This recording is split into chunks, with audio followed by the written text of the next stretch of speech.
கடந்த 1994ஆம் ஆண்டு ஜூன் மாதம் 16ஆம் தேதி கோயம்புத்தூரில் பிறந்தவர்தான் நடிகை பவித்ரா லட்சுமி. இவர் தமிழில் இயக்குனர் மணிரத்னம் இயக்கத்தில் வெளியான ஓ காதல் கண்மணி திரைப்படத்தில் சிறு கதாபாத்திரத்தில் ஏற்று நடித்திருந்தார்.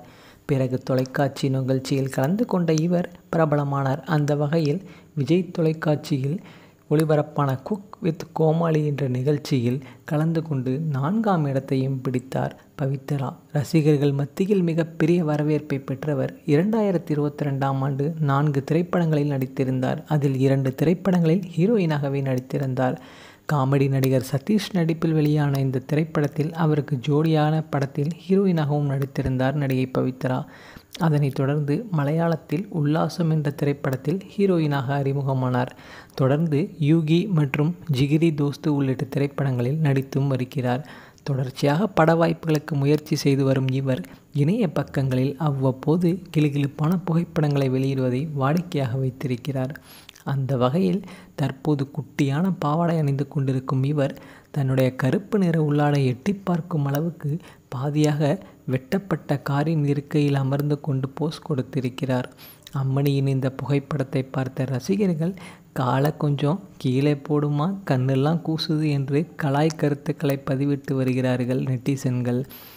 இதை பார்த்த அவருடைய ரசிகர்கள், எங்கள் பவித்ரா எங்களுக்காக எவ்வளோ அழகாக போஸ் கொடுத்துருக்காங்க, நீங்கள் என்னடா கலாய்க்கிறீங்கன்னு 2 பேரும் மாற்றி மாற்றி கமெண்ட் செக்ஷனில் கலாய்ச்சிட்டு வராங்க. நீங்கள் சொல்லுங்கள், பவித்ராகிட்ட உங்களுக்கு என்ன பிடிச்சதுங்கிறத மறக்காமல் கமெண்ட் செக்ஷனில் பதிவு பண்ணுங்கள்.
மேலும் வீடியோக்களுக்கு நமது தமிழ் சேனலை சப்ஸ்கிரைப் பண்ணுங்கள். பக்கத்தில் இருக்கிற பெல் பட்டனை ப்ரெஸ் பண்ணுங்கள்.